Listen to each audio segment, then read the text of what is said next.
New updates. Fucksuckers. You live?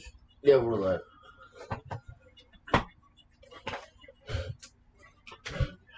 Get comfortable with your damn cats.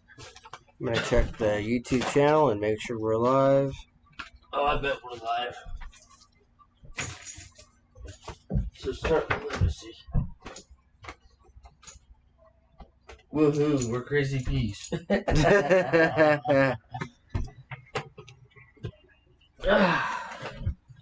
that's how I'll start my comedy.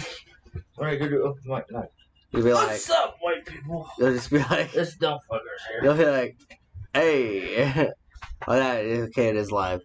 Hey! See, you gotta double check. I said just go with it. This is TPAW and Karnage. And we're doing another episode of Crazy Peas, in which we talk about Hocus Pocus 2, She-Hulk, and anything else that comes to mind, because this is the Crazy Peas podcast, where we're a giant mutt of craziness. So, Karnage, what is the first thing you want to talk about today?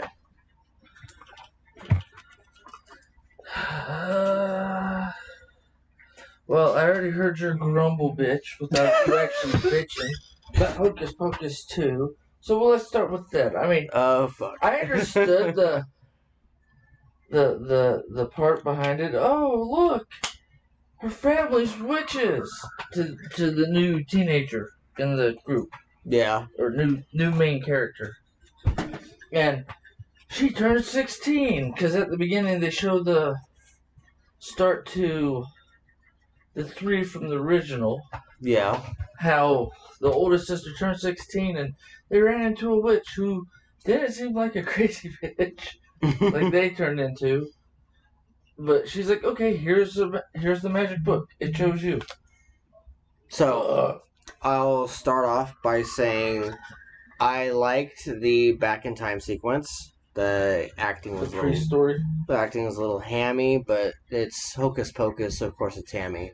But there was some parts of it that I liked a lot. Like I liked the girls that played the witches. The three witches are three ladies who cast the magic spells and do karaoke and all sorts of other weirdness. It's Hocus Pocus. They younger actresses hit out of the park. They did fantastic, imitations, essentially, impressions of the older witches. And the way that they did the sequences of going back in time, and then you learn about the witch that's in the woods, and her giving our... Winifred. Yeah, Winifred magic powers. You'll have to remind me of the names. Well, she didn't give her magic powers. She's like, oh, you're 16. You just became... enabled it, like... Or just grew into your witch powers. Here's... It was a little confusing. That was the thing, is I like that part of the movie, that part where they go back in time. I like that part a lot. It also... The only part I liked... Well, the only thing I liked about that was, yes, Salem witch trials. It started because of this child. Yes, yeah. And you naturally had witch powers. That's what I was explaining. It kind of... You're a witch, or you're wicked. Oh my god. It's like, dude, that's your natural energies, your natural gifts. It kind of calls... extraordinary. And it kind of calls back to the original Hocus Pocus a little bit, with like the witch trials and the down with the kill the witch, So it was kind of like a copy and paste while having its own version of that sequence, in which we're going back to Winifred's past and... The other two sisters. And but see, kind of trying to validate because it showed where they got the book. That was the part I liked. Yes. Which proved it wasn't always her book. Yes. Which helps. That's another thing I liked about this movie. In the movie. That's another thing I liked about it. That made it an even flow and just straight into it. That's what I liked about it. Yeah, so that's another thing I liked about it with the book, and I liked, them giving the book more personality, giving... Turn your phone off the Wi-Fi because it's... Bit of updates. It'll make the stream hiccup. Yeah, my I have my phone on Wi-Fi a lot around here because I am on Mint Mobile now, not Verizon. So my Verizon's thinking to switch because y'all have better bars in a couple spots. I don't. Unlimited part of it is kind of like once you get to 35 gigs, it just slows you down. In fact, it tells you it's like you are now slowed down. Buy more data. But so I use Wi-Fi a lot. But anyway, as far as this movie goes, like I liked parts of it. I liked what's the older guy's name that was at the shop? Gilbert. What That guy who was a real cousin? no, he was a really big fan of the sisters. Like I think his name is Gilbert. Yeah, that was his name. I liked him a lot. There was parts of the story, and that's kind of where it stops for me. Like the reason why, I know people are hyped about it. I know it's Halloween season. I know it's a kids movie for fuck's sakes. Hey, But there careful with is the language, jackass. there is a I selected not for kids. Kids won't be watching this unless they end up watching it because of Hocus Pocus. But anyway, Yeah, Gilbert. yeah. I just pull up the name. The thing I didn't. Okay, so I know I'm not supposed to compare things, but at the same time, I will anyway because I don't know. The first movie is the first movie. It's the first chapter. There's something the way I didn't know. the way that the story is for the first act. Sarah Jessica Parker played the young ditzy sister. Yeah, I never you knew. didn't know that. No, I never paid attention. I, as an adult, watch her and go, "Wow, she's hot." Betty Milder Yeah, and Kathy, I can't even pronounce the last name. yeah, Kathy Najimy or something. Yeah, probably brutally. Sorry, lady, Jimmy? if I brutalize your name. What? Najimy. Yeah, Najimy. I mean, those two I've always known because of the stuff they've done otherwise. Yeah. Those two I've known forever. I didn't know it was Sarah Jessica Parker that did the Tootsie Flop. That's actually hilarious. Okay, so yeah, and for me personally. Yeah, I get that too. Sorry, my brain's just on that tangent, but basically, cool. Basically, first act is kind of where the movie fell apart for me, and I was waiting for like the second and third act to save it because usually it does. Usually in any kids movie, the first act is usually either great or or we're starting, and then the second and third act is really where the movie is, especially with kids movies because they're very like thin. The thing I don't know if this is a kids movie. I think they just finally did it.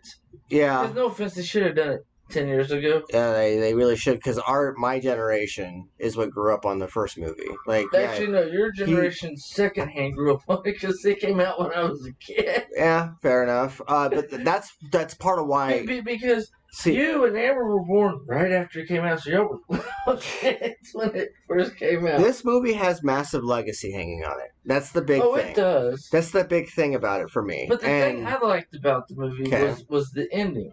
Yeah. The way it resolved itself. Okay. By passing the book on to the next generation. That's all fair. the stuff in the middle. Just like the first movie, just the witches chasing the teenagers all across town. Yeah, it literally was like that. Same yeah, fucking movie. It's the exact same movie, just with the only an difference updated is cast. Gilbert, the uncle or older cousin, is a complete dumbass and raised them because he thought they were cool, and then oh yeah, we have a spell on you. You do what we say, or we're gonna have you dead anyways, fucker. Yeah, that was my only complaint about it. It's like he's your fan, and you literally just said, "Do what we say, or we kill you." Yeah, well, do you expect anything different from them? Well, I mean, if somebody's worshiping me, I'd give them a little bit more. All right, we'll do what you're told, or you're dead. You know, another thing I like, because I always look for things I like in movies. You sure? Much to the chagrin. No, I don't actually. You'll never hear from me if I don't like it. Usually, I'll watch something, and if I don't like it, if you don't hear from me about it, hello, kitty. Dumbass. If you don't hear from me about it, I will literally like not talk about it, and people will be like, "Well, did he like it or did he not like it?" And it's like, moving on. So, but with this movie, there is such a history, such a legacy behind it. I can't not talk about it, and he decided he wanted to talk about it. Well, no, I thought it was because actually your wife's the one that brought it up. Oh yeah, Ghostel did. Ghostel, Amber brought it up, which is funny because I've watched it. She's like, "Have you watched it?" Yeah. You don't want to hear. I don't want to hear Thomas's opinion about it, so don't ask him while I'm in the room. See, that's the thing. And then you made the grumble. There were parts of it that were just shit. See, what's funny is... And I didn't see it as shit. I see it as, oh, you're trying to recreate the original. You're an idiot. See, and that's the thing is I don't want the original. I don't want the... But I that's don't why it's want Hocus the... Pocus for this generation. My kids' Can I, generation. say what I'm trying to say, though? I want a quality movie. I want something that is going to give me what I need when it comes to characters. I wanted to know more about her sister and, the two ladies.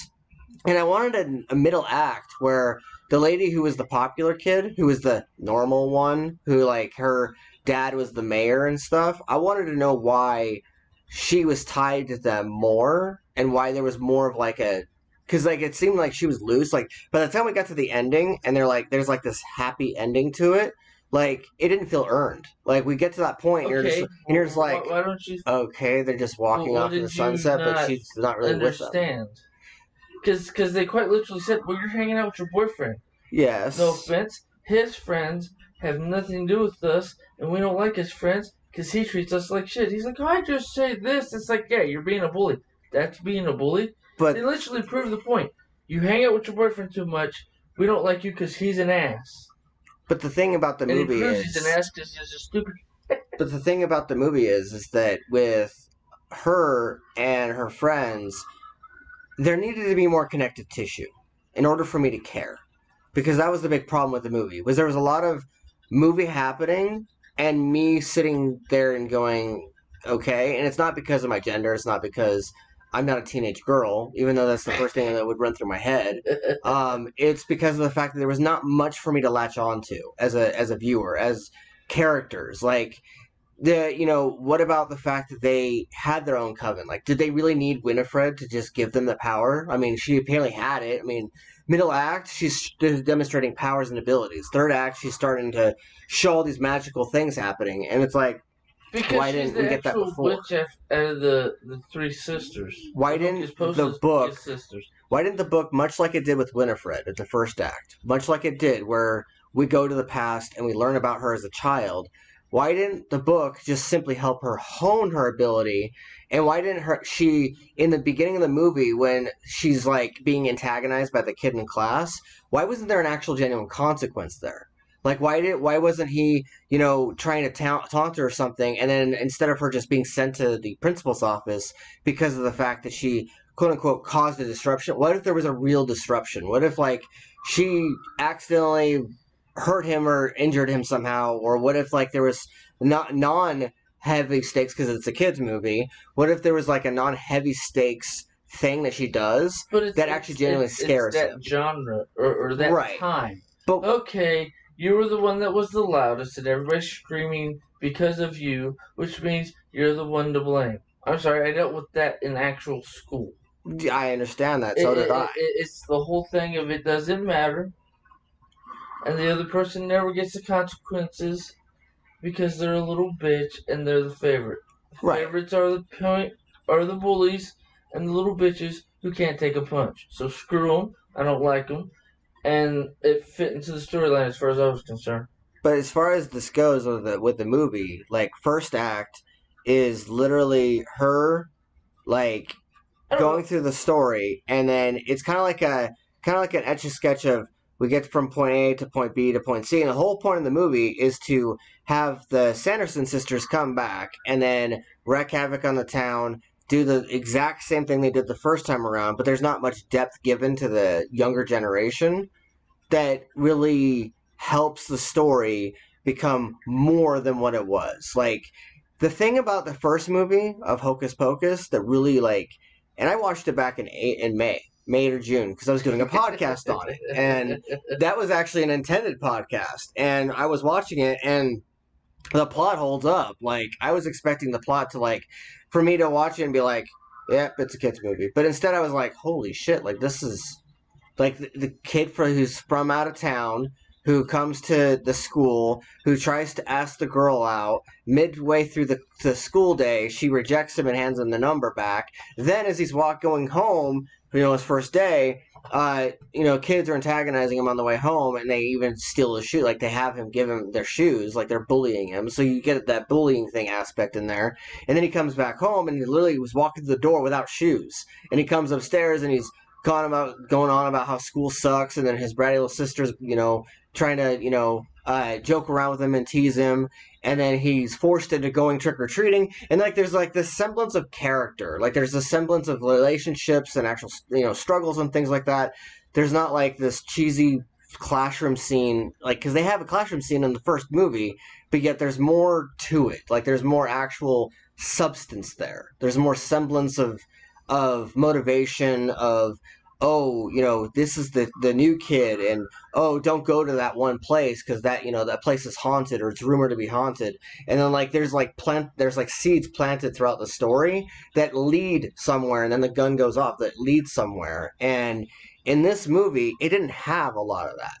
It didn't have a lot of that. From your viewpoint, it was writing off the idea that we have these two girls. Technically three, but the third one's kind of hanging out with the popular crowd, and so she's loosely involved. We have the two girls who every year would meet up at a spot. The spot just happens to involve the Sandersons. There's a lot of happens to. It's a lot of happenstance. I don't think it's happenstance. I think it is kind of. And I don't think so. That's why she ends up being shown that she's a witch. Well, of course, because that's part of your legacy. It's part of your family's. But what legacy? Stuff. That's the thing. That she's a witch. Yeah, but where did it come from? Where in her family does it exist? That's part of why. When I told Amber, I was like, well, what if she was related to the witch that was in the woods, or was related to a witch that was part of that witch's coven? There needed to be some sort of connective tissue that linked her to the past to have it make sense for the book to go to her, for all that to happen. It doesn't have to make sense that way because it's not always connected. That's like real life. What to get from point A to point C, there's not always a point B. Sometimes you end up skipping that. That's like some people naturally have the gift. Some people don't. That's like Winifred naturally had the gift, so the lady gave her the book, and she had to teach her sisters. That's why her sisters are the weaker witches. I don't know. There needed to be something more there for me, myself, because we're talking about a review here. Everyone's got their own point of view. If you guys enjoyed the movie and you guys love it, awesome. I'm not judging you. I'm not even judging this guy over here. He keeps trying to interrupt me every time I'm making a point. No, because you just keep going into the bad, so I'm trying to throw in some positive. I'm going into areas where that's the thing is when I'm talking about something that's quote unquote bad, there's always a way that I'm going to try and find a way to make it work better for me. Way that it would have helped improve it for me for my experience. And it's not just me railing on a story. For instance, all the other subject we're going to talk about, She-Hulk. I spent the first episode kind of liking it, not really, and then waited for the second episode for it to really improve, and then got to the third episode, and I was like, oh, okay, it's getting better. And by the time I got to half of the series, I was really actually enjoying it and stuff. And then I started watching all the big back and forth over the Daredevil stuff and then the other stuff, and spoilers if you haven't seen Daredevil for some reason on She-Hulk on YouTube. But there was a lot of stuff that was in there, and then with Intelligentsia, the agency that's on that show, which I'll go more into that later on. We've got to finish with Hocus Pocus 2. But the thing is, though, it's funny because I have flipped over to pro She-Hulk after spending a couple weeks being like, fuck She-Hulk, and, not being very team She-Hulk because, I didn't like how the first few episodes were. There were some things that I was going back and forth with my Sweden buddy and was like, in order to make this better for me, blah, blah, blah, blah, blah. But, it's their story. It's whatever they want to do. So the point is that if you liked Hocus Pocus 2, all the power to you. Younger child me is cringing from high hell because of how the story was. But that's because you're trying to see how it would go forward from the 95 edition. How if they'd done a second one in 2000, 5 years later, how it would have been different. It's funny as my uncle the comment he made after because I made this super not vague but also not not straightforward. Like, it was my attempt at making a post that wouldn't piss everybody off, but yet be like a scathing review that was like positive sounding. So it was like, where does this guy actually stand? And then Uncle Arno like posted a comment on it and said, or no, Tammy said, this is Arno's thoughts. How do you expect the POS to become better if it was never better in the first place? And I'm like, hey, I liked the first Hocus Pocus. But see that, okay, hang on 1 second on that. That's where the saying comes. The sequel, first sequel, the second movie always sucks ass. Die Hard. It's also what he said. Second Die Hard sucked ass. Die Hard with a Vengeance. Okay, it was a little bit better. Got back to normal. And then the next couple after that were way better. Yeah. The first or second sequel always sucks ass. It's funny after because that it gets better. I normally don't get disaffected by movies or shows. Like, I used to. I used to get hooked hard and would spend like forever going on about it. But now it's just like I watch something, and if like I don't like it, then I just move on. I just go, okay, well, if that is your biggest problem in the world, you have an amazing life. And so I don't get hooked by it too much. I just kind of go, okay, well, that's a show. And if the people that really love it can love it all they want, I'm going to go find something I actually like. But like this, like, hooked me hard. Like, because I remember as a child, like as a 9, 10-year-old, in fact, it was probably younger than that, and then like a little older, like as a teenager, like I said, it came out at 5. Yeah. You and Amber were tiny little Yeah, kids. like we were young. Like, this was one of my first exposures to fantasy and witchcraft. Like, there's Charmed, and there's Harry Potter, and there's like all these other fantasy realms and stuff that you could explore. But Hocus Pocus was one of my first like horroristic kind of, delving into witchcraft and fantasy. I would call it mild child horror because, there's people being zapped and things like that happening, and you technically have witches who are willing to just blow people away, so technically they're considered the monsters of the story. But see, that's why I liked Hocus Pocus 2, because it finally showed, hey, you idiot. Like, okay. Don't you love your sisters? You literally are killing them, you dumbass.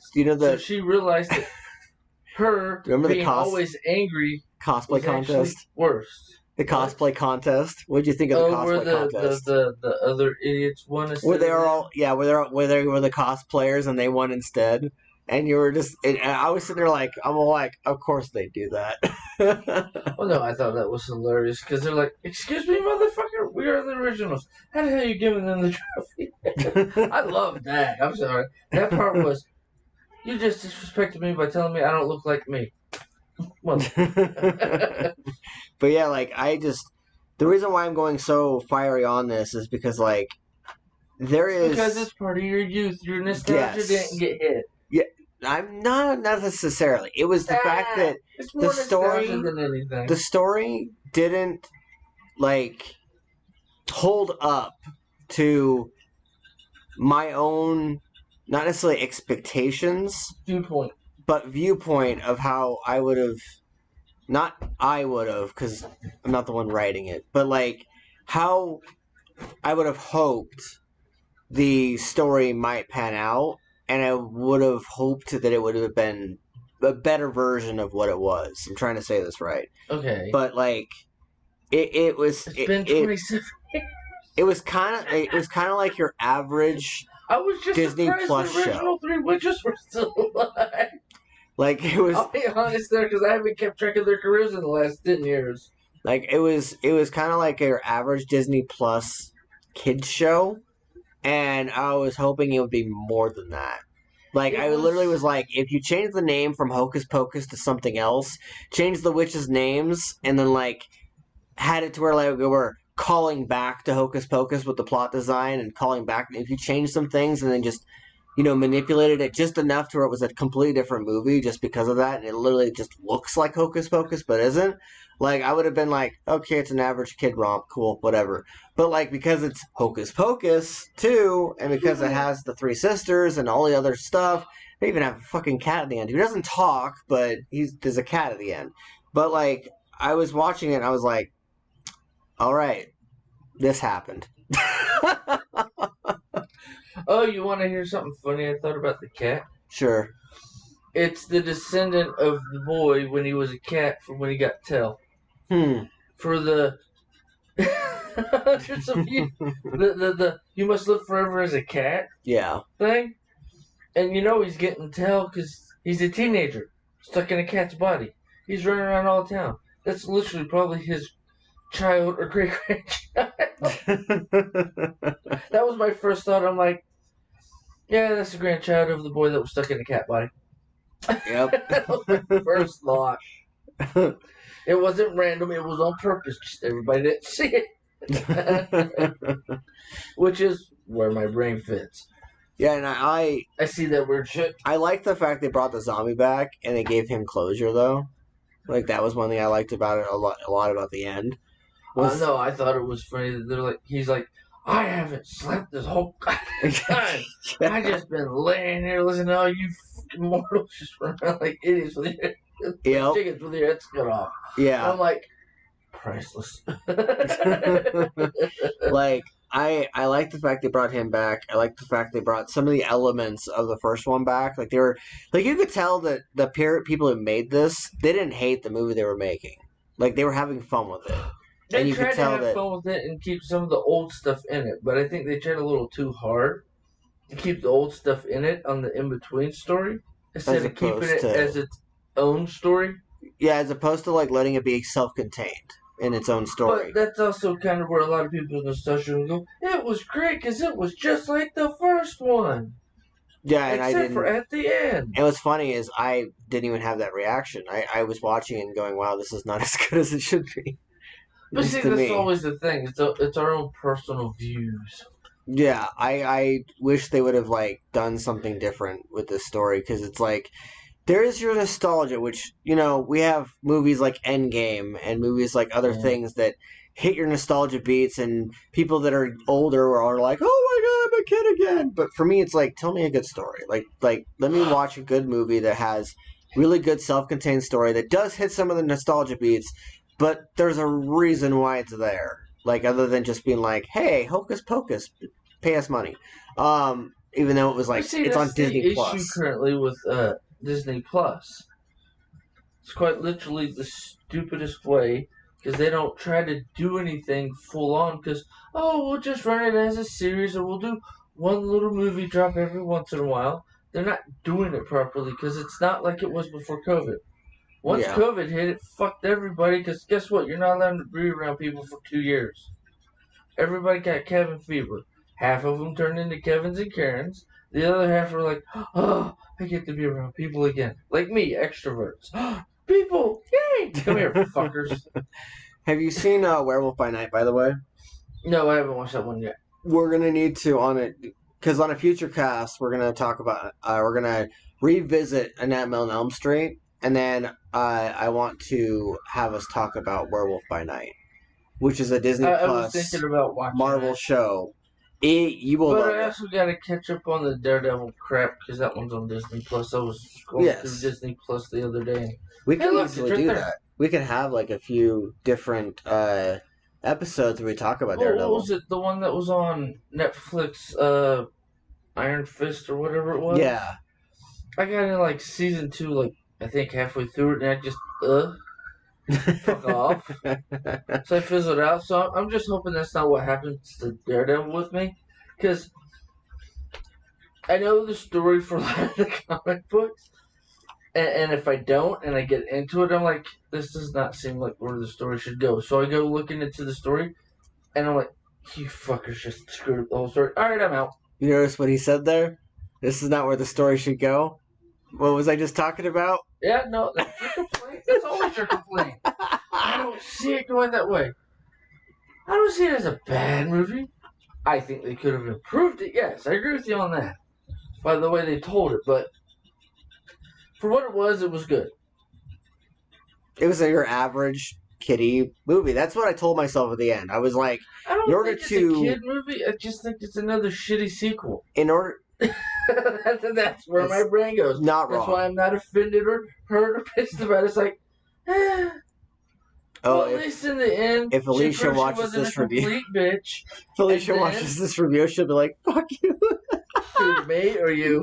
No, to me. Like, she loved this movie. Like, I was sending her updates on Facebook, and she's like, "Oh my god, Hocus Pocus 2." So I'm just like, just to be clear, if you love this movie, all the power to you. But me, I go, stab, stab, stab. I go, hey, look, cut out the middle. Hey, look, we got a good part.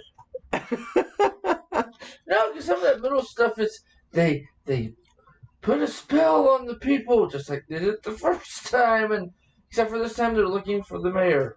And I thought it was weird when the people found the mayor and touched him, everything was done. The spell was broken. I'm like, well, that was kind of fucking lame. Anticlimactic as hell.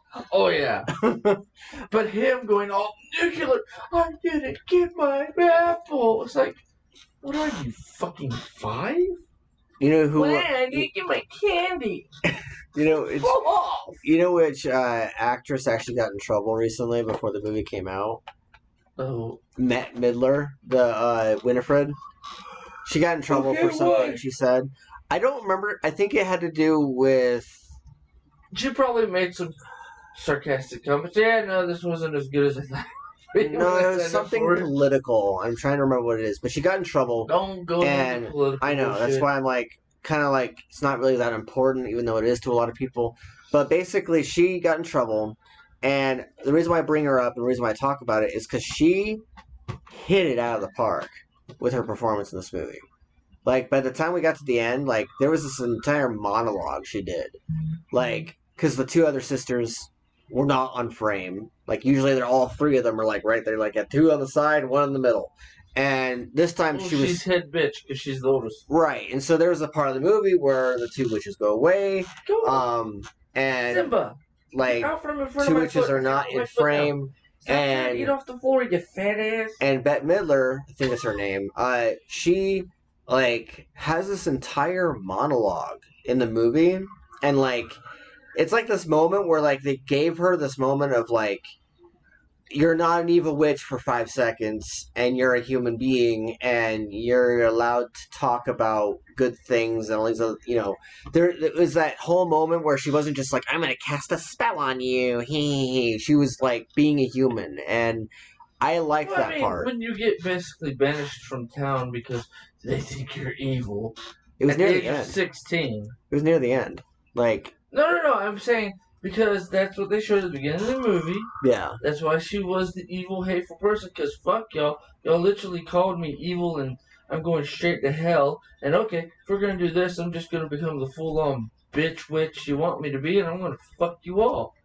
I'm going to burn the town down with my magical powers. Kiss my ass. Could you imagine a rated R version of this movie? No. It's Hocus Pocus. No. It ended like... That's not half focus. Hour. That's poke us. It would end in like a half hour and have like an orgy in the middle. And then the whole town would be dead. With how they handle their issues. No. See. The issue would be I can't get enough dick, and end up becoming a train for all 3 sisters. Of guys who were spellcast to screw them in the train. Alright, move. And the rated R version, our teenage kid who's like learning that she's a witch and has magical powers and has the book is switching back and forth allegiances, and like somehow, you know, Winifred and this girl end up killing off half the town through their power struggle. That would have been an interesting movie. Kill each other. Right? Like, that would have been an interesting... Like, and then they would have, like, harkened back to Harry Potter, and, like, both of them would have been locked, but instead of wands, it would have just been their fingers. And they would have been locked, and then suddenly, like, poof, like, half the forest is gone, and everything's on fire. I think it would have been fire. I just think it would have been... The town's gone. Everything's gone except for these 2 bitches standing on a dirt pile. What the hell you dumbasses did? No, and then the old witch... that gave them the book, comes back and like, the fuck did you idiots do? I was actually, the only thing I was kind of frustrated about was that the witch that gave them the book didn't come back and be like, make some comment or something. But also, looking back at it, afterwards, I'm like, oh wait, no, she wouldn't say anything. Oh, children, I can suck out your life to become younger. Was the first thing she said. So she gave them the ideal to kill all the kids and be youthful forever. Yeah, could you imagine that? Like they go for that on like a more mature version of this movie. I don't think it would work though. Probably not. It would probably be one of those things where like if you watch it on like Netflix. that, you look for Sabrina the Teenage Witch porn. It'd be more like out there somewhere. Did you ever watch the show The Chilling Adventures of Sabrina? I don't. It'd be kind of like that. Like I don't know. Once they got her past high school into like college, yeah, I didn't watch it anymore because I was an adult and fuck it, I don't care anymore. Chilling Adventures came out like 4 years ago. Yeah, like I said, the first season was like 2016, and then when she went to college is when I stopped watching Sabrina. I think it was like 2020 or 2021 was the last season. That's like the chick who plays Jackass from Big Bang Theory's wife. Yeah. The smartest one's wife. Clarissa Explains It All. Her TV show. Once it got to a certain point, I stopped watching. But the funny part is, right around the time, actually, I think right after I stopped watching that TV series, off. So, overall, I would say could have been a lot better. Could have been a lot better. If you're watching it because it's a family outing or because it's Halloween and you want some fun little movie to eat popcorn over, go right ahead. Have fun. If you're expecting it to be anything more than what it is, don't. Was not even expected to be any more than it is. Don't expect it to be like the original. No, not even close. Because like I said, I don't even know if the same team was even involved. Suck. Yeah, I don't even know if like the only people even that like were part of the original same were team. the witches. Yeah, that might make sense. Those are the only people from the original. I'll put money on that. Because they just added in a weird backstory with the black uncle who saw the witches flying and said, oh, they have power, I must have it. Instead of actually searching and becoming a wizard himself and getting his own power. Ooh, I must make them my goddesses and then they can be in charge of me and give me stuff for free. Yep. He's like most people nowadays, and what most people older than millennials complain about. Oh, you think you're entitled, you just want to get what the hell you were promised. Well, yeah, no offense. A lot of the millennials do, because why?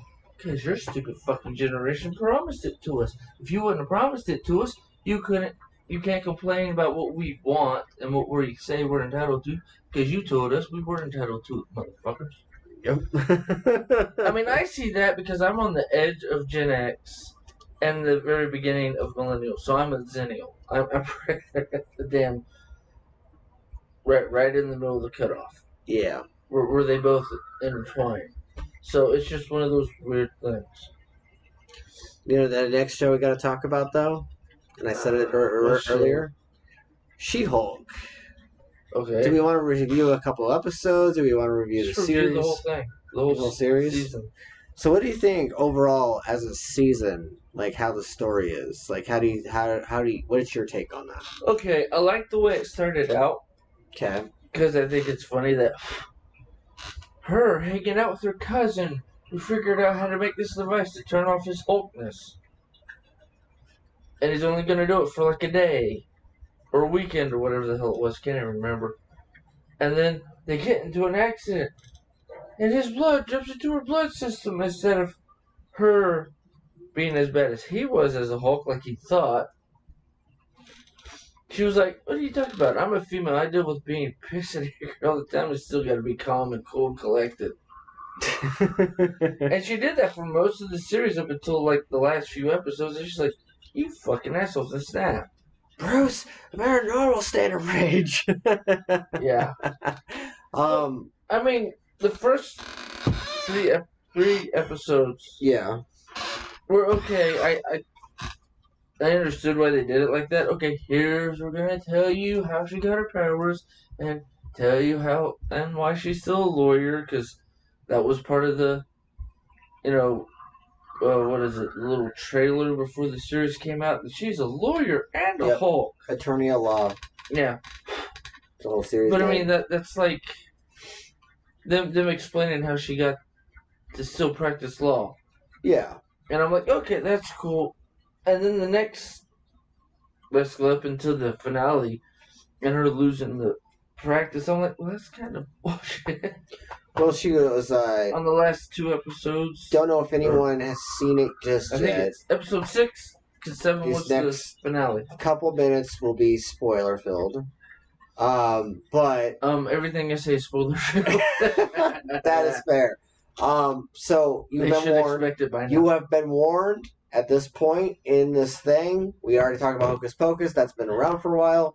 Now it's been like what, a month. Now She-Hulk just barely dropped. I think it was yesterday. But you today at midnight. Yeah, so today at midnight. So you've been warned. From here on out, spoiler filled. We haven't at midnight yet, so it wasn't yesterday. But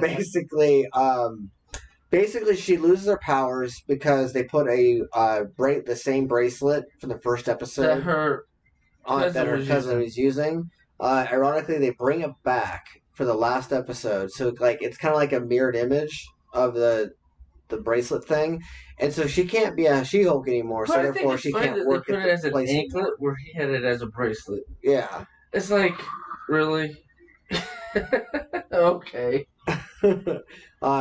Now I think that call comes down to the designers, but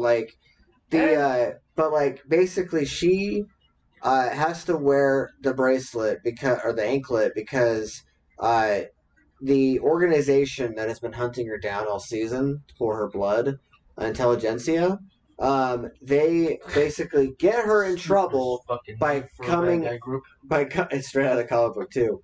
They come but it's still they come at her and then they get her in trouble because she has to, she ends up wigging out because as a woman getting her pregnant, because they show a clip in the second to last episode. They show a clip of her having a very personal, intimate moment with someone who happens to be her traitor.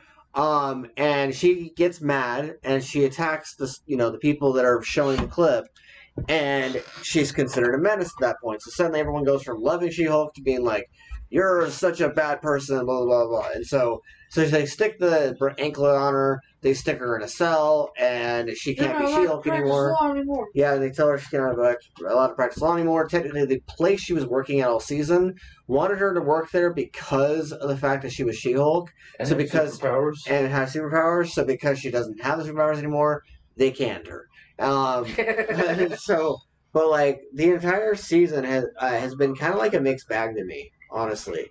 I like the last episode specifically. Yeah. Like you were saying, John Campion.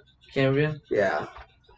What made I listened to that very different reaction to me too. Well, no. The funny part I thought is, but it's a fourth wall break without actually being a fourth wall break because she breaks through her icon in the Disney Plus app and goes and talks to the actual creators, which is Kevin, but it's not Kevin a human, it's Kevin a machine that decides all this stuff. Funny. I thought that was hilarious. It was a play on the fact that everyone that has ever talked in interviews has always made the joke that Kevin has to be a robot to churn out the stories, to help them churn out the stories that they have over the years. The way they have. Yes. Yeah. Like it's total play. Get that. But at the same time, it's kind of that weird thing where it's like, are y'all fucking serious? Literally on the last episode, it goes from her talking to the audience to, what the fuck is happening? Why is everybody here? and then it's Kevin's like, no, we have to have the Hulk. He has something to tell. I don't care. Get him out of this spot. Can I demonstrate my reaction to that fourth wall break, though? Like, they get into the battle. Well, I thought it was funny that the John guy was saying, but that's not a real fourth wall break, him and his buddy. And I'm like, technically it is. It's just a fourth wall break inside a fourth wall break. So technically, you're still doing a fourth wall break, but you haven't penetrated the 16th wall. Going back to Deadpool shit. Treasure the 16th wall. But anyway, keep going with your I listened to John and Rob's review on John Campio's show, and it was rather surprising how negative they were to this episode, because they know how mad it is.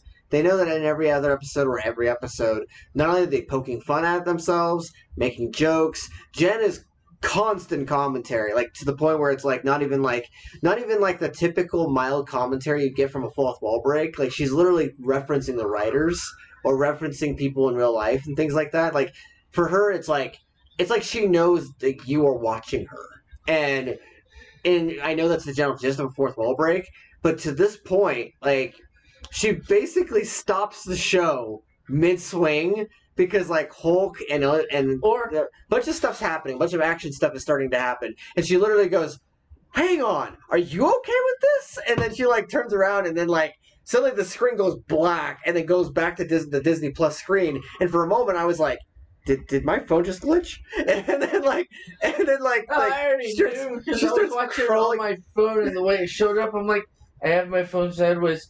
Yeah, no, the app doesn't show up like that when I turn my phone sideways. And then like she comes to the window, and then she like is hanging off the window off the Disney Plus screen. She kicked out of frame. Assembled. Not the one she jumped through, the other one. Avengers Assembled. Is that which one it was? You know the Avengers Disassembled, where it's a docuseries where they talk about how they make the show. She jumps into that one. Like she literally is hanging off Loki's head. That's what I'm saying. She jumps into that one. But there's another one before she jumps into it that she accidentally just kicks off the wall. I didn't get to see which one that one was. I think it was the Loki one. Was it? It was either the Loki one or the Avengers one, but like she kicks off one of the titles off the wall, and she jumps into the Assembled. Another one. And the whole time I'm there watching this, and I'm like, holy fuck! And then like she jumps in there, and she's just walking throughout the thing. It's like you're watching the Assembled show, only now She-Hulk's walking down the hallway, and then someone like walks by her, and they're just like they're just staring at her and stuff, and she's just like. And like the one guy walks out of the room and doesn't notice her, and he walks off, and she just kind of sneaks in, and then she sees all the writers in the writers' room, and like they're all talking and stuff, and then she like season 2, yeah, it's season 2 and stuff like that. And she's walking in, and they're like going, "Wait, She-Hulk?" And then she just kind of looks and goes, "Hey guys, are you sure this is the ending you want?" And like she just immediately starts ripping into them, and I'm like watching this, I'm like, is this happening? Like, is this really happening? And like, I was in love. I was like, oh my god, this is like a Deadpool moment. Like earlier in the episode, she was talking while everybody in the background was talking. We couldn't hear them because she's like talking directly to you. Yep. And then the camera cuts back to the people just doing the stuff in the background, talking about her getting fired and stuff, and then back to her. What the fuck, really? Yep. There's even like questions. There's even like writing on the whiteboard, and then writing on the sticky notes, and like little inside jokes that they wrote on the walls and stuff. Like it's clearly, it is clearly a writer's room. Like it is purely a writer's room where the writers themselves are sharing stuff back and forth and stuff that they would never expect the public to ever see. And She-Hulk's just walking by it. You as a viewer are watching, and you're like, I noticed that. Hey, that too. Well, no, the part I liked is, nobody will ever expect that because it's so stupid. It'll never work. Right? For the end of season 2, and I'm like, are they really that fucking stupid? Well, Which I don't know. With some of the stuff we've seen them do, with some of the TV shows and movies, I'm like, that's actually viable. Just the stupidity of things. Like, I absolutely loved the ending there. Like, I loved how not only is she a fourth wall breaker now, she's running her own fucking show. Yeah, like I love that. Yeah, like they have now opened up the door for there to be a scene where Deadpool and She-Hulk are literally writing a better version of the show on crayon, because you know for a fact that Deadpool will be using crayon, and they'd be like writing a different version, and then She-Hulk would look at him and go, "That is not a bad moment," and then Deadpool would go, "I know, right?" And then like clap his hands in his face, and everybody else around him would be like, "What are you guys doing? No. Don't worry about it. Top secret."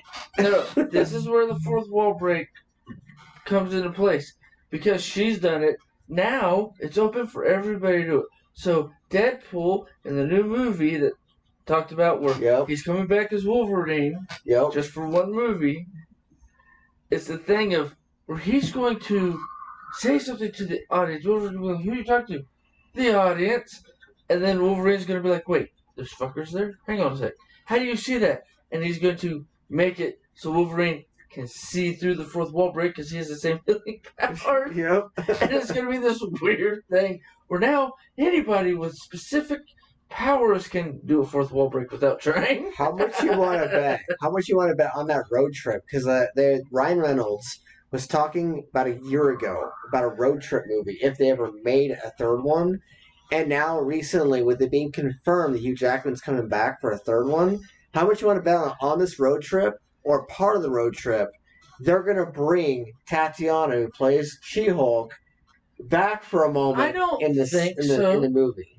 I think they'll find some other way to do so that way Wolverine can see or experience Deadpool doing a full fourth wall break to an extent where it's like, so this is like what you do every day? Oh yeah, I know. I talk to these assholes at least once a week. That sort of thing.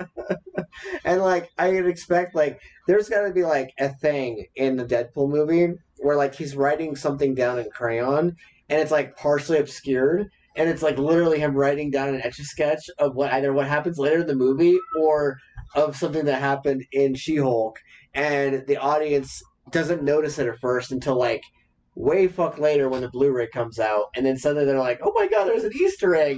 And Ryan Reynolds was just kind of like, "By the way, I got permission to put that in the movie." Real quick, let your lunatic out because he's skipping at the door. I will be right back. Don't want him to rip up the rug. No, but I mean, I like this series. It was great. No, but I think the best review we got, which we're going to be doing here now, because we have another at least 25 minutes before I get a bounce.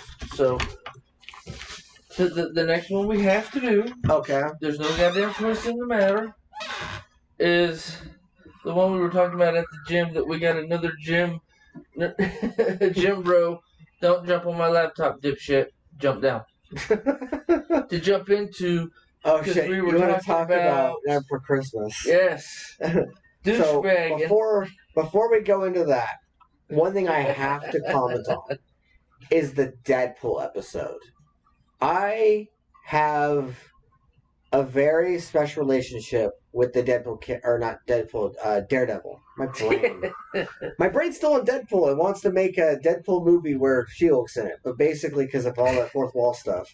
But basically, Daredevil. The Daredevil episode. And by the way, the Daredevil does show up in this. It's so amazing how he does it, too. Like, they play on the idea of an action sequence because they're like, oh, well, you know, they're going to... usually we always put these bombastic, giant sequences in these movies and these shows, so we got to have some action going on. And then She-Hulk's like, Simba, no, that's not what that show is. Like, literally the title of the finale is whose that show is this anyway? But like mine, screw you. I really loved how they did Daredevil in the Daredevil episode, and I've spent pretty much all season, and I know that you're gonna have that reaction. I was wondering about it. I was like, people that don't really know Daredevil, don't care about Daredevil. No, I like Daredevil. I just watch this and go, okay, average episode. Okay, you brought him in with this shit. Yeah, that. I expect that to have a reaction. Because I expect them to blend 2 or 3 different freaking Marvel superheroes in. The biggest thing I like, she's like, yeah, where are we getting the damn X-Men, assholes? That was my biggest, like, she's just like, finally. When's the X-Men coming in? And they're like, and then you know, Kevin says, I can't tell you that. Yeah, because it's the new Deadpool movie. Yep. No, I already know. Yep. At the end of Deadpool 2, he goes and kills him retarded self with the sword. Yes. Things and no, this is me. That's the stupid version of me. Don't worry about it. We'll meet up one day. And because that's at the end, that's why they're doing him as Wolverine and Deadpool 3. I have to say though, what I liked the most in the Daredevil in the Daredevil episode of She-Hulk, yeah. Yeah, is the fact that not only did they adapt Daredevil really well as a costumed vigilante, because like they show him having his reflexes, they show him with the hearing problem, they show him because like with the sight problem. When she claps her hands and essentially disables his hearing for a short time, it makes him utterly disoriented because that's one of his powers. But one of his powers that's his comes with this. superpower. But it comes with a massive caveat: is that if someone, kind of like Venom, if someone creates a lot of noise or makes it like to where his eardrums practically blow out, he loses that radio sense. I would think it'd be like the what hurts Venom thing. Right. That's what you're talking about, right? Yes. Yeah, the supersonic that'll blow out your eardrums and shit. Yeah. And with Daredevil, it makes it to where it's 10 times worse for him because that's how he sees everything. Yeah, because basically how they explored it on the Daredevil show, if you ever watched it, is Spider-Man 90s cartoon does it the best because they actually show the visual of it. That one's, I think, the best description of it. He basically sees everything in red and like everything in dark red, and he sees not only the shapes and stuff your eyes typically would see, but he also sees the temperature. He can hear the heartbeat. He can see the heartbeat to a point because of the radar sense. And when a lot of sound happens and he like blocks that out, everything is just dead, like utter blackness. He can't see anything, so therefore he's just as he's a regular blind person. Yeah, he's a regular blind person. He can't see. He can't do anything. So he's just kind of standing there like this, like wobbling and going, this wasn't such a great plan after all. And like he's got it. Yeah, that's why he shouldn't go try to catch a bad guy at a factory. Yeah. And if like he has his walking stick and stuff, then he'd be able to kind of operate. But when he's Daredevil, he doesn't have the walking stick because he didn't need it, and so he's just like, fuck. So like when she helps, just like having to grab him and help him out and everything, she's like, man, this is really awkward. But like, and then he's just like, yeah, thanks, because like she's the one who caused it. But like, I really liked how they did that, but I also liked how in the one fight sequence, the guy was like, what are you, a lawyer? And he's just like, no, I just like TV law dramas. But like in the actual court session, because he's protecting his identity, but like in the court session, he actually is like a boss when it comes to law and talking law and talking shop with law. And like he's the one who sniffs out the engine oil that was used for the rockets and is like, did you use this oil? That's not the right oil. And he basically, it kind of upshows it wasn't oil, it was gasoline. Yeah, that's what it was. It was like it's rocket fuel instead of it's extreme rocket fuel instead of or rocket fuel for space shuttle to exit Earth's atmosphere instead of proper rocket fuel like you would actually use in a jet, which is what the boots were built for. So you can't sue my clients because you put in the wrong product and didn't read the instructions. Yeah. The owner's manual for your shit. And I liked that little thing. I liked that part. Yeah, I love that court set. It was also the best one of the season. Like, yeah, they had some that were kind of cool. Like, they had the one that was cute where, like, she brought in all of the boyfriends to testify for her to, like, be like, hey, by the way. Boyfriends, it was just bullshit detriment. Yeah, it was her failed Tinder dates that, like, helped her testify in court. Like, that was kind of cute. And like there were some other ones that were kind of cool and stuff, but they were like mildly entertaining. I think it's funny who the bad guy is. Yeah, it's one of those guys. Yeah, and it's the creepiest of all the creeps. Yes, it's like, yeah, baby.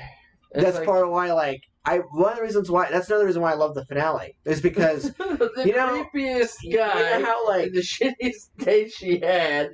Was the one who was the goddamn villain. Remember how I like it whenever finales cap off? Like, and do that kind of payoff and like that thing that you're like watching the episode and you're like, you watched episode 3 or 4 and you're like, well, that was pointless. And then like you get to the finale and you're like, well, fuck, I wasn't pointless. It was like right there. Well, no. The part I thought was great. She's like, how the fuck he gonna get Hulk powers, bitch? That should kill him. That's kind of bullshit. You need to fix that, Kevin. That's complete bullshit. He would be dead, motherfucker. Yeah, I really love keep it to the proper mythos of my damn.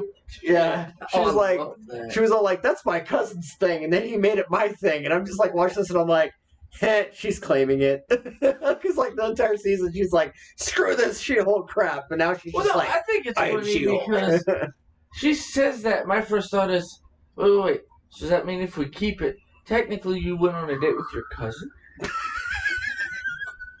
He's just a cousin that's not known by the family because his side of the family got this on 3 generations back, so he's like your 15th cousin or some shit. So this just makes it really weird because your cousin wants to fuck you, but instead he stole your Hulk powers. Yeah. Wow, this just got interesting. That was the first one. And I'm like, oh, this is gonna get real weird if Kevin tries to explain it like that. I was waiting for it. I'm wondering if this is kind of like out there a little bit, but my brain went there. But you remember that one scene in the finale when they're all having dinner and like her dad's grilling Matt about how much money he makes and stuff, and that one chick's like hitting on him and then the dude pulls him away? I wonder if that was Bruce's dad or if that was like someone related to Bruce, because he's her cousin. So like all those family members, someone is, related to Bruce more closely. You would think. Yeah, I was like laughing about that because I was like, was that her fucking mom? Was that Bruce's mom hitting up Matt Murdock or something? Like, because they've never really brought her family. Like, they've never brought Banner's family. But her husband just came over and grabbed her. You stupid cunt, you're mine. Yeah, like, it was so funny. That was funny. But what I thought was the funnier part is, oh yeah, remember I was gone? This is why I was gone. Meet Junior. Yes, meet Sakaar. And I'm just like... Or no, meet Sakaar. Something like that. It's Sakaar, I think. Yeah. I can look it up again. His kid. Yeah, I know. When Hulk has a son! No, I saw that and I went, he got laid while he was off fire. That's hilarious. Like sometime during those 2 years that he was on that alien planet. And not during in control, and Hulk was in control. Yep. Yep. Or wrecking some bitches. He probably wrecked somebody else. Hulk smash! Well, that puts a whole different picture into that. No, I actually saw a tweet like and the an joke Instagram about. No, I actually saw a joke about that. It's a meme now. Hulk smash with the sun's face there. Oh yeah, I've seen that within the last 6 hours. And when he's like, "What, you're gonna smash things?" She's like, "Yeah, it's kind of what us Hulks do. We smash stories, we smash the walls, and apparently I smash Matt Murdock." I'm like watching this, and I'm like, right there. No, I think it's funny because when she said that, I'm like, okay. No, there's so much open for kids. Yeah. Fuck, y'all can breed. And then at the end, they can. I just thought that was hilarious. I found random trivia, by the way. This is the most Daredevil and She-Hulk have interacted in 40 years. As far as comics lore goes, as far as cartoons. Like, there was somebody on the internet who did an article on this, and they did through all the history. They had nothing better to do. They had the line. They always explained it as they were too busy being lawyers to interact that much. But yet there would be moments where they would interact, and it would be like this very deeply personal, friendly, or romantic way. And in all the 40 years of comic history, they've had 8 issues together, and the 8 issues weren't even that close related. So this is the most they've ever interacted in TV. Well, no, I get that, but somebody going with, yeah, look, they've always had a thing for each other. I'm like, my first thought is, you can go into any comic strip and find where they've interacted with somebody from another comic strip, and more than 50% of the time, it's usually somebody wants to fuck somebody else. Yeah. And it's like, no, we can't have universes crossing and shit. It's like, dude, universes cross, and that's how people end up with kids from some jackass who came for like 1 day and left. That's how you don't have backstories to half these people. Like, who's their parents? You don't want to know. Keep moving. Because it doesn't come up in the comic books. I always thought it was understood. No. We don't talk about the parent from another universe or another dimension. We just don't. Just keep moving forward. We're not talking about that. Yep. But I mean, that was the 80s and the 90s when I grew up and reading comics and shit. We don't talk about that. and just move forward. We talk about the fact that in Intelligentsia and in Still the stupidest all name the ever. meta commentary that's on the show, and how the internet has reacted to all of that, and has not only shown that they're either fortune tellers or they are really ahead of the curve, because this show was not created weekly. This show was created all at once. They just decided to release it weekly. And so that means that they make more money that way. A year and change ago, they were writing the show and filming it. And now a year and change later, they now have created this bad guy agency that apparently is full of like, well, your sister and my wife. Yeah, it's their sister, my wife, would be calling edgelords and cringy like guys who are in the basement. Like that's essentially what she called it. Because like I described Intelligentsia, because Amber hasn't seen, still hasn't seen She-Hulk. Like I've described it to her. I've shown her moments. I like literally rewound to a certain part and was like, Amber, you have to fucking see this. And she's like, okay, babe, what are you talking about? And I'm like, She-Hulk. And she's like, okay, I thought you hated that show. And I'm like, no, I don't. And like, I showed her to her and stuff, and she'd like watch like a part of it. She's like, love it. Oh, that's cool, babe, whatever. And then I'm like, really? That reaction? But like, basically, I described what Intelligentsia was to her, and she's like, well, she does what I do. She's like, based on what I'm seeing on TikTok and other places. You like that? Okay. Tell me when it gets to the end so that way I can watch it and see if I give a shit. That's literally what she told me in the car. I was in the car. She is and bringing up the finale scene. I was like, oh, finale's coming out, blah, blah, blah. Just watch Daredevil. And I was going all, fangasming over the Daredevil episode. And she's like, okay. And I'm like, you're not going to. And she's like, well, when it's over, I'll watch it and see if I give a shit. And I'm like, thanks. That's good. No, I've done the same shit on a lot of things. Everybody's, you gotta see, you gotta. Okay, I'll look at it if and when I want to. God, get yourself a little bit of enthusiasm. Why? It's a TV show. Why? I don't care about this movie series. Yep. If I want to watch it, when I want to watch it, I'll look at it. If you time me and make me sit down and watch it, I'll probably just take a nap. That's exactly what she is. She learned that from me. Oh, really? Because I used to do that to her. The new Pokemon movie. What's this one called? Okay, have fun watching it. Because they were all on Toonami. I'm like, I don't give a shit.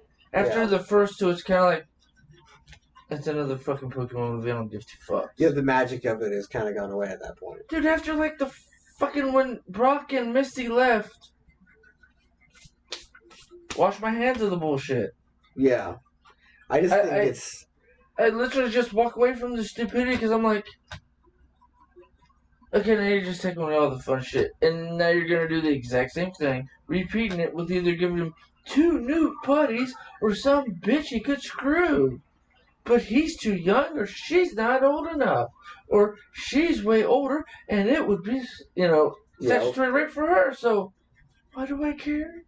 If he's forever 9 and he's always hanging out with chicks that are 16 plus, if he's not screwing them, and they're running around for a year or two trying to just catch monsters, Pokemon.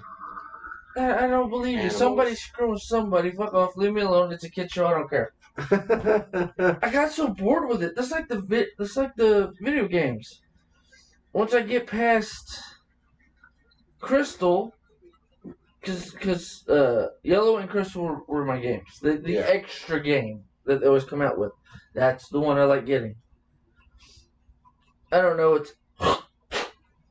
Fuck you.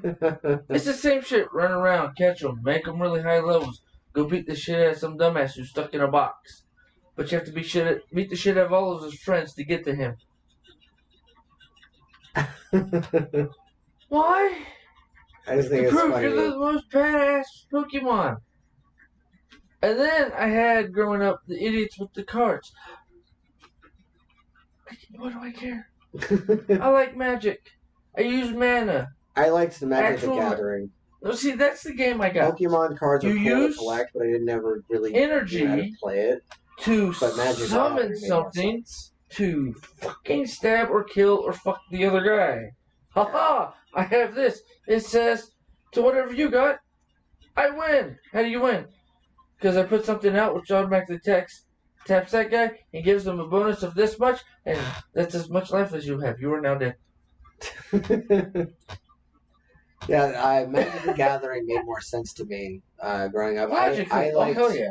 I liked Pokemon the games, like the video games, like catching Pokemon, training them, that sort of thing, gaining bonds with them essentially. Even though up to a certain point, it just got characters, so I just stopped. I fell out after like Emerald, I think. I think I played X and Y. It was and played some of the other ones, but like I never finished them. I think it was Black. Yeah, something like that. I went and bought it just to see what it was, and I was like, ugh.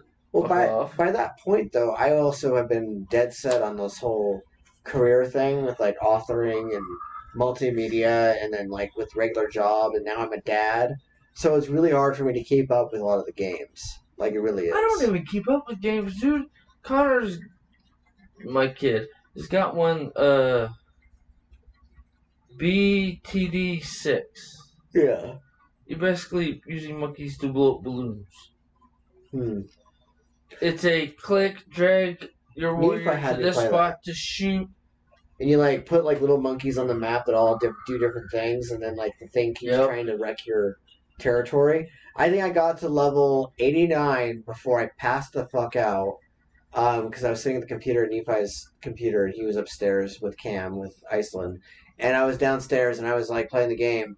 And I got to, like, level 89 after the initial run. Because, like, you play the initial run, and then you get to the regular level.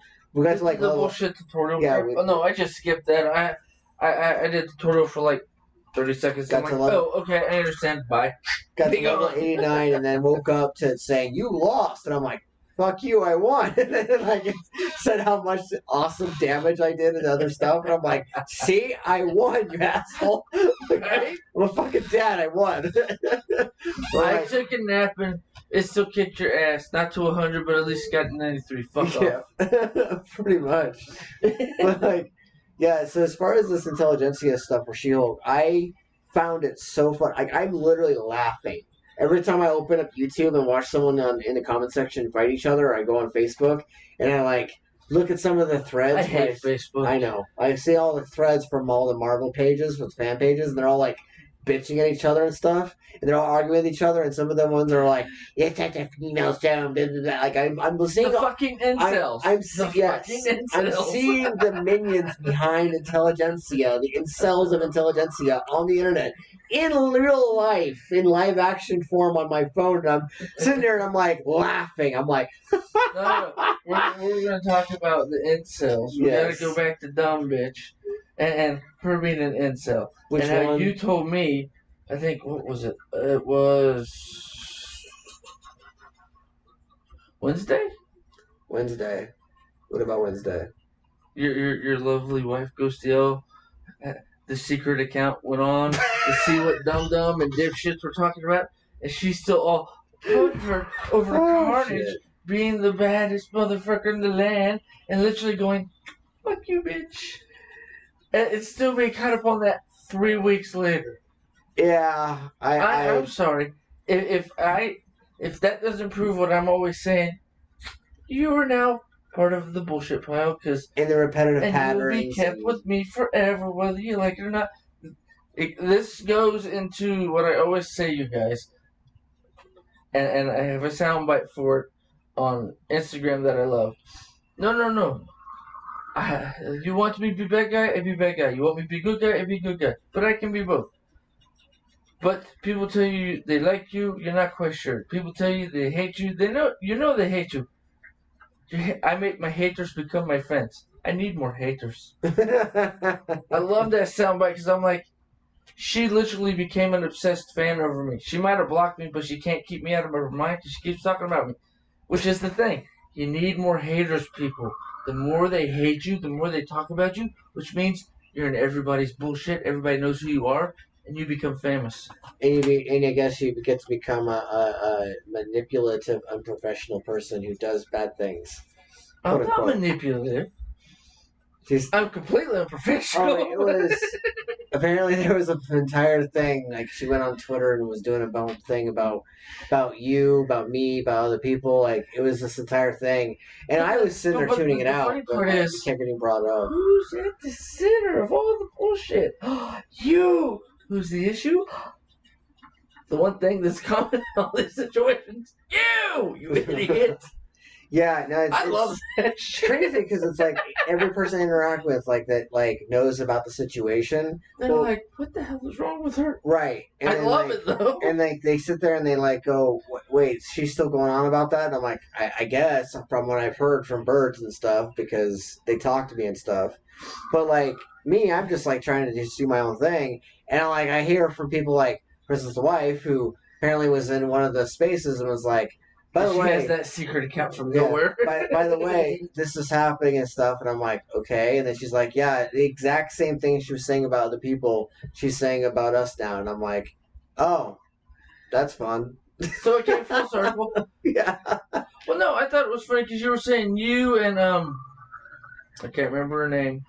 We're talking to one of the other guys that had an issue. And it came up in the little podcast or little group chat y'all were doing. Yeah. And talking about it. And I thought it was funny. Oh, yeah, no. My wife tells me this. She's still on that? Apparently. And then, tell me her name. I'm having brain fart. I think you were talking about Paul and Cornelia. Cornelia. Yeah. Yeah. I'm too black to deal with that bitch. And when you told me she said that, I'm like, oh shit! That was Eric. Shows that was Eric and Cornelia. The irony of it is, I grew up on the East Coast, basically all white, all black, everybody on top of each other. Everybody knows everybody's bullshit and each other's business. We're all friends. Yeah. None of the old racist bullshit, because that's a complete lie. The only people who still believe in racism or use racism is people who call themselves blacks, or people who are white who want to just be dicks and want to be the only one to bang their cousin's sister. Whatever, you little fucking weirdos. Go to your own corner. Leave us alone. The rest of us are going to move up with our lives. But I mean, it's that sort of stuff. Her saying that thing and her saying what you told me she said, I'm like, yeah, that just fits into who I am. Everyone's like, we need to drag him to everything now. It's like, okay. By the way, just give me a text and throw me in. Need to do a shout out to Cornelia.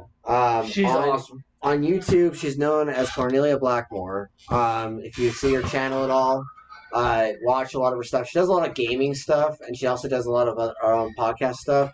She was on the Vellum for a little while, and I'm going to be now co-hosting the Vellum. I want to have a thing where every so often I'm able to drag her back into the Vellum for like a guest star role. Not drag. Hey, come hang out. Yeah. Come hang out with us, come talk to us, come BS with us, like you were doing before. But like, have her like, because I know she won't want to be in a podcast role. She'll be the guest star. She won't want to be a co-host role because of the fact that she's too busy with everything else. But want to at least guest star a couple times, and that way, like later on when she's less busy, maybe me and Paul can be like, by the way, we have cookies. I'm not gonna co-host, but like basically, the dark side, we have cookies and beer. Yes, Cornelia Blackmore is one of the best Twitter people you'll ever meet, and she is one of my best buds. Nice as hell. Yeah, nice as fuck, and she writes anything and ever. Like recently, she's made it a goal to like, if she doesn't know something very well about writing, she's literally going to write another project just to learn that one thing. And she's constantly learning her craft, constantly learning all of her things, and has her own like space that she runs where it's like Cornelia Blackmore reading space or something like that. I don't remember exactly what it's called. But she's been reading from like Carmina. She's reading from this Christmas story about saints. Like it's called Saints something something. I don't remember the exact title. But it's a Christmas story, and we were joking around about the Krampus and Santa Claus. But she is cool as fuck, and she has a space called Cornelia Blackmore's space on Facebook. So if you want to look that up, if you type in Cornelia Blackmore, it's Blackmore, Cornelia Blackmoria, Cornelia Blackmore on Facebook likely will pop up as your first search result. Yes, because what she does as well is she likes everything she comments. And she'll heart everything she comments on Twitter. At first, I was like, who the fuck does that? And then she's like, I do that, TPAW. And I'm like, I'm all like, the fuck? Why? Not all the time, but when I remember it, how she explained it. How she explained it was pretty ingenious. She explained it as such that she said that if you like your own comments and you like your heart own stuff and aren't just waiting for other people to do it, you will constantly be re-putting your stuff into an algorithm so that Twitter can organize the algorithm and make it more refined and focused to focus on you.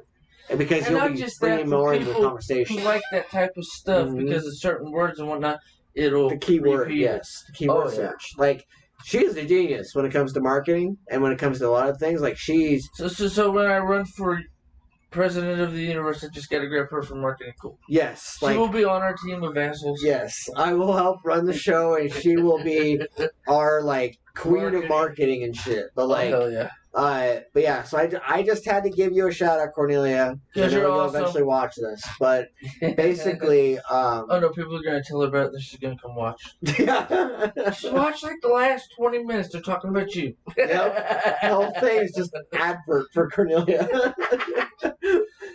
Who needs advertising when the crazy piece are talking about her? But the people we talked about, because we launched about their Twitter or their Instagram. It's like any podcast. Oh yeah, no. I heard this thing from this guy. Da. Okay, I gotta look that guy up. Yep. Pretty much. But yeah, so as far as this goes, he wanted to bring up the whole Twitter thing. You guys have been getting little updates. Hilarious. You got little updates here and there. I was playing coy about it before because I was trying to be diplomatic about it and trying to be neutral and whatever. Yeah, then she stepped on my toes. Yeah, and then she stepped on his toes, and then a grenade blew up. I put her in her place. She said sorry, then she went behind my back and tried to stab you, so I said, oh, so you did want to see the full nuke. Okay, Twitter, everywhere else, you are now blocked. Goodbye. He did this. He's the normal Karnage thing. He's well, I wonder where this goes. Chaos and Karnage. Yep, and she even asked me. I always thought that was funny because of Karnage, and I'm because it's Chaos and Karnage. She's what does that mean? You'll find out. No, I thought it was funny because the first time you made a comment, Chaos and Karnage, she's I love Chaos, and I'm oh, you do not know what you just asked for. This is gonna be fun. Yeah. She'd already told me about some of the stupidity she pulled. I'm oh, I'm gonna have. Most of the people will deem as quote-unquote negative. You go, well, that sounds fun. I'm going to have fun playing with this toy. And that's exactly what I do. Because I thought it was funny because you'd made a comment to me. Yeah, I know. At first, whenever you did stuff like this, I was like, what the hell is he doing? And you said, my mom and your wife, my sister, said, just watch. Yep. And then you saw what happened and went, did you mean for that to happen? And they're both yes. And you're interesting. Yeah, literally. And since we've been hanging out at the gym and whatnot so much, you've seen it firsthand too. Yep. Why? Just wait for it. Did that just happen? Yes, it did. It was fun. I'm that guy. Yep. Let's see where it lands. Alright, I'll be back in a week. Something fun's gonna happen. What's even funnier is every time I tell Cornelia about any of this shit, she's just your brother-in-law is lit as fuck. That's what I like. Because when I jump on the groups and stuff, or whenever I decide to be sociable and just, hey, I got something about that, and just jump in full jackass for 5-10 minutes, and then, can we get back to subject? Oh, sorry, yeah, okay, you can go back to whatever you wanted to talk about. Yep. I do this sometimes it's because, wait. You skipped this point. There's a point here. You must see the point. Yep. Did you see it? Okay, we're good. All right, we can move along. So I've got to do another shout out, and it's because of the fact that next week or the following week, I'm going to be on the Vellum with Paul Sisler, and he's a really awesome host, by the way. He's really nice, really friendly, and makes you feel welcome. I spent quite a few weeks, months, kind of bounce between people on Twitter, just talking to different people. But because of the fact that my brand on Twitter became so ingrained in a particular group that we were talking about before you blew it up, I was, but like. He was welcoming and he was open and he was warm about everything, and I all I did was ask him. I was like, hey, can I, like, what is it gonna take for me to at least be featured on the show? Because him and Cornelia were doing it, and at first I was like going, well, I just want to at least feature, like, or something. And then like he's like, well, she's leaving, so can you like help me host it? And I'm like, okay, yeah, let's do that. And so he's really awesome and really welcoming and everything. So Paul Sisler, is known on Twitter as Paul Sisler II. Look him up. He's awesome. And I'm going to be doing really awesome shows with him. He's got a lot of stuff he's got in the pipeline. He's going to be interviewing a lot of people. But I'm also going to be pulling in people myself to basically what it is we get people together, or at least get a guest together, and then we go over their work with them, interview them, talk to them, and then also talk about our own stuff. And the whole point of the podcast is to share the wealth when it comes to creativity and artists and writing, because it's vellum, so it's about parchment and about paper and about something you write on. So at some point, I'll drag this motherfucker in it. Music, comics. Yes. Writing a Anything book. that has to do with, paper. All my lunacy ideas I write down all the time, and then I forget I wrote them down and bring them in here and talk to you about them. And then you're like, with some of my lunacy, why have you never become a stand-up comic? Maybe we'll try that out next year. So yeah, Paul, that'll be funny. Paul, you heard it here first that he has some interest in the vellum. So we'll work on that later. But I just had to give a shout out to you. Hey, you get me to any group, you know me. I'll just talk to you. Ask me about anything. You'll get an hour-long conversation when you only met for 15 minutes, because I know way more than I should on a lot of things and other stuff. Oh, I don't know about that. Tell me about it. It becomes an hour-long conversation about nothing and everything. Correction. Or like here, 2 hours. Paul J. Sisler II. I just remember there's a J in there. But Paul James Sisler II is his name, but it's Paul J. Sisler II. Look him up. But yeah, yes, to everything you're saying. My brain's like on all these different tracks, but basically, one thing you want to talk about was Night for Christmas. Well, we'll talk about that next time. You want to talk about that next time? Okay. Yeah, because what time it is, I need to head home. Oh shit, it's 12. Yeah. All right. So yeah, let's close this out. Since you need to head home anyway. We'll be talking about chances are Elm Street, Nightmare Before Christmas. And then whatever else we end up coming up with for next week. But that's been this week. I'm TPAW. Karnage. And have a week. Don't kill anybody.